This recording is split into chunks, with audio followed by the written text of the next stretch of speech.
So, the Hyzak. For the longest time, I wasn't a fan of this mobile suit because its design was basically like a modernized Zaku 2 for Zeta Gundam, meaning it's the generic bad guy mobile suit. However, two things occurred which made my opinion on this mobile suit change. First one was a campaign in Giren's Greed, the Threat of Axis, or Giren no Yabo Akshizu no Kyoi in Japanese. And it wasn't a Titans campaign, it was actually an Ayug campaign, which made me like the Hyzak. So if you've never played the Threat of Axis, the Ayug campaign for that game is super hard, especially during the initial phase, because the Titans start with much better mobile suit designs available for them, such as the GM2, the Hyzak, and the Galbaldi Beta. But the Ayug faction, meanwhile, they're stuck with 0083 era and earlier designs. Shit like the GM Kai, and your best design is probably the GM Custom, which is already a bit outdated in terms of stats, plus it takes 2 turns to manufacture 1 unit, and for what you get on the battlefield, it is quite expensive. So normally you're on the back foot in terms of combat until you manage to research and crank out the Rick Diaz and the Nemo. However, in the game there's an espionage system and there's a chance for you to steal a random enemy tech.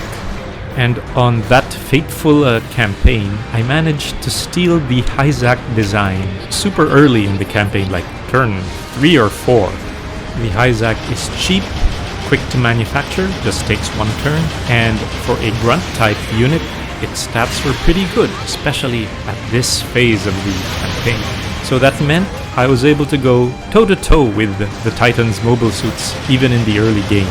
The Hyzak became my grunt frontline mobile suits from the early game until the mid-game, only getting replaced on the front lines after I was able to research the better stuff like the Nemo 2 and beyond. So that's the first reason I started to like the Hyzak. As for the second reason, you've been seeing it in the background of this video the whole time I was talking. It's because it was fun as hell to use in Gundam Battle Operation 2, especially with the Zaku machine gun. You guys know how much I love the machine guns in GBO 2. Okay, with the explanation of why I bought this kit out of the way, let's finally move on to the Gunpla itself. And we have another classic design here in the Hyzak.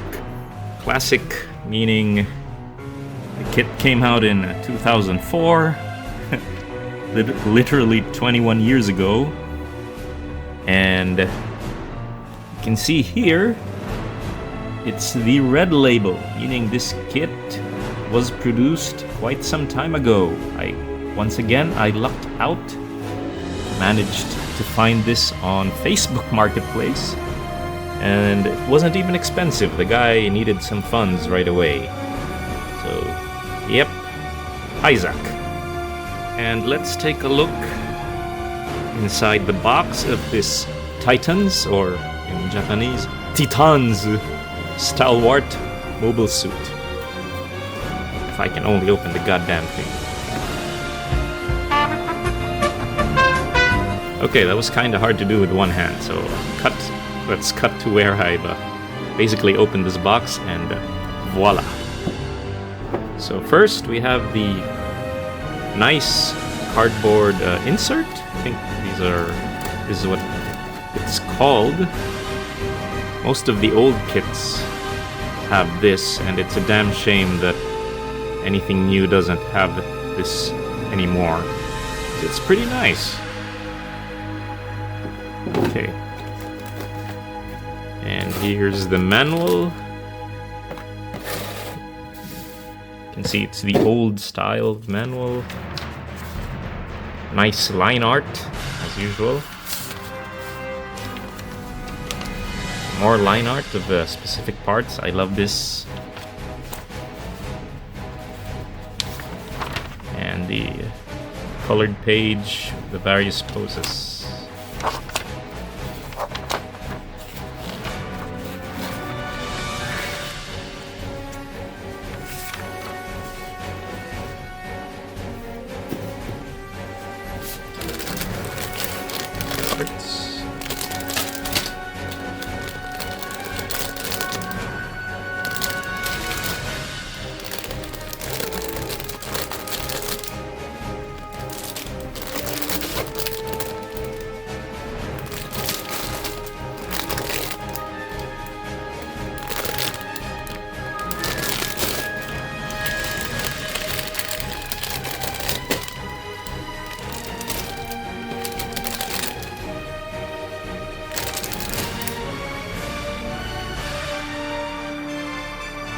for the most part, nothing special or complicated about this build, except for these rubber parts that make up the Hyzax hoses.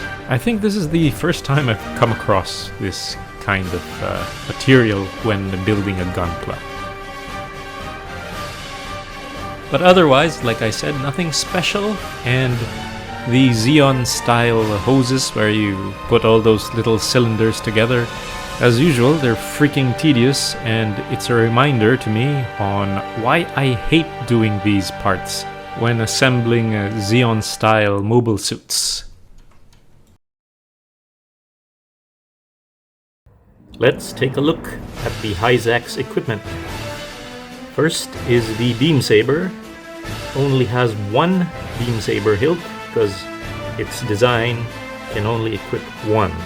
So that's lore friendly. And if you don't want to use the beam saber for melee, you have the Heat Hawk. Its signature weapon. One of the I think this is the best looking Heat Hawk from all Heat Hawks present in Universal Century. And you have missile pods. These go on the waist, you attach them from behind, and it has 3 missiles on each pod. And you have my favorite, the Zaku Machine Gun Kai. It's a fun weapon to use. I used it all the time in Gundam Battle Operation 2. This handle can go left or right, and you can remove the ammo drum like so.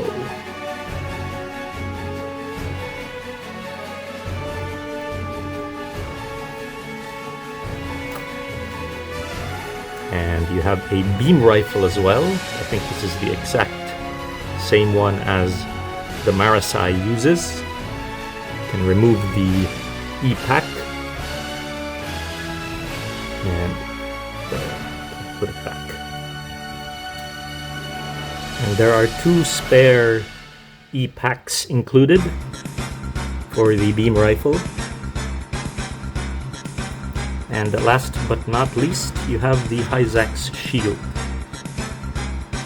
It's a very nice looking shield. And a feature it has is that it has a compartment which you can put the spare E-Packs in. So you don't lose them when you put them aside if you don't want to use the beam rifle. It closes like that.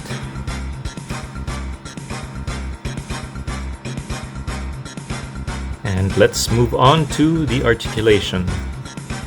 Okay, the head, again, old head. Just move that way. No impediments left to right. But as for up and down, only up to here and down there, because again it does not have the new double joints for the neck that all the recent Master Grades have. As for the Mono Eye, you can open up the head and you can move it. You can move the Mono Eye to the left and right using this screw-like thing. You can move the shield, the arm shield, like this. You can tilt a bit as well, up and down. For the arms, this shoulder armor can move that way, not too much, and this one can flip outwards. For the joints, you can rotate here because the hoses are some sort of rubber substance or material, so they can move and they can stretch a bit. And again, the opposite side. And as for the elbow, it's not too good. It can only go up to there.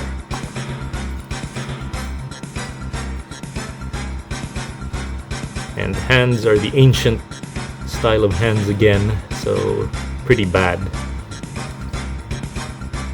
Again, no ab crunch to the left or right or up and down because this is an ancient kit. Only to the left and right is the motion on the hips.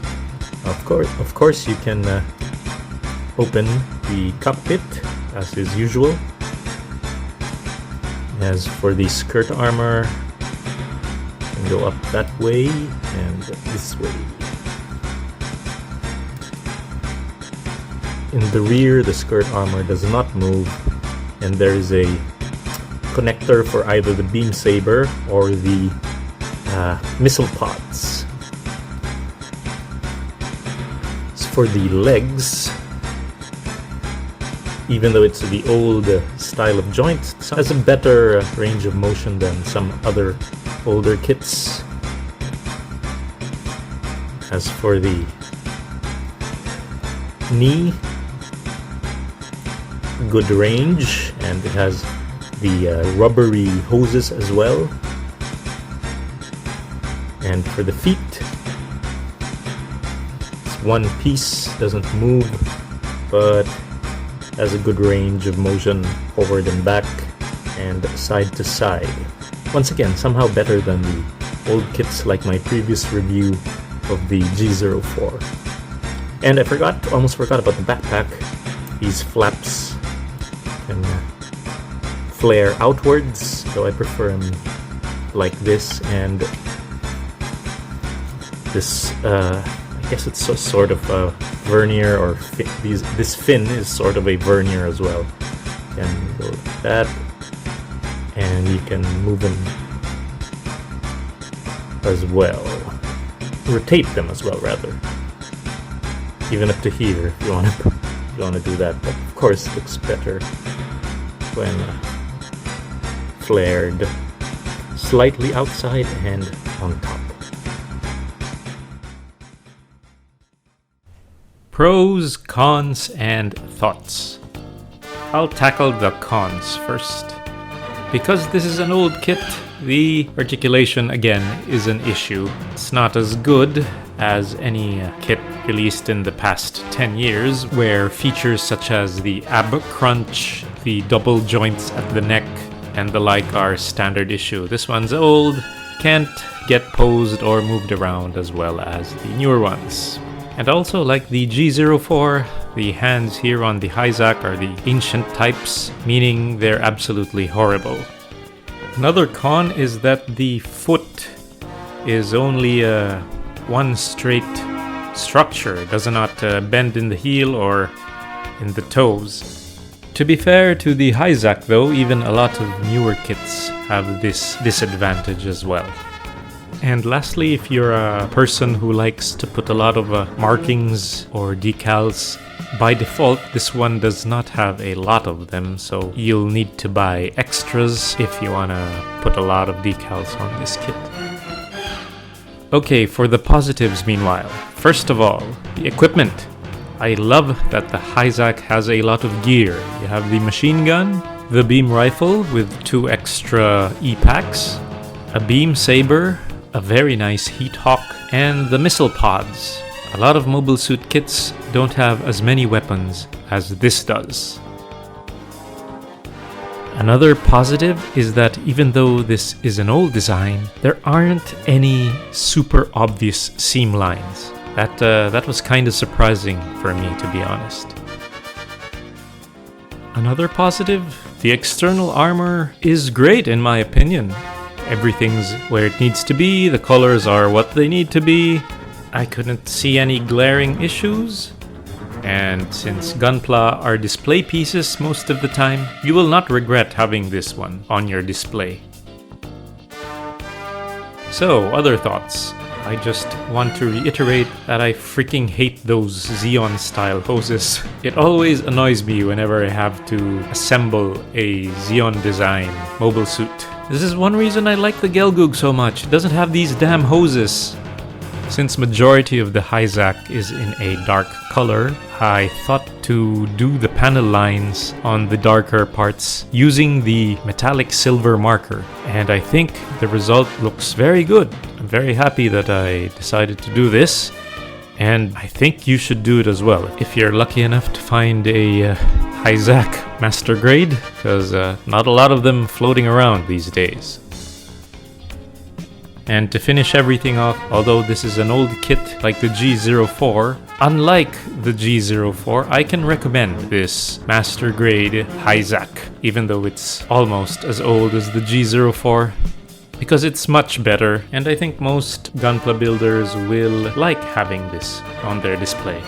Especially because there are not many Titans designs out there in the Master Grade or RE1 scale. And so here's the Hyzak alongside a fellow Titans mobile suit, the Hazel Custom. The display looks kinda incomplete with just the pair of them, so I think I need to buy one more Titans design, which will likely be the orange Marasai, because there aren't many Titans mobile suits available in Master Grade or RE100. There is the O, but it's super rare and super expensive. There is also the Titans Color Gundam Mark II, but I'm already planning to buy an AUG Color Mark II, and I don't want to double up on mobile suit designs. Display space is finite after all. So yeah, there it is, my review on the Master Grade 1100 Hyzak. Please like and subscribe if this video was useful or entertaining for you. Until next time, this has been Eternal Wind 08. Thank you very much for watching.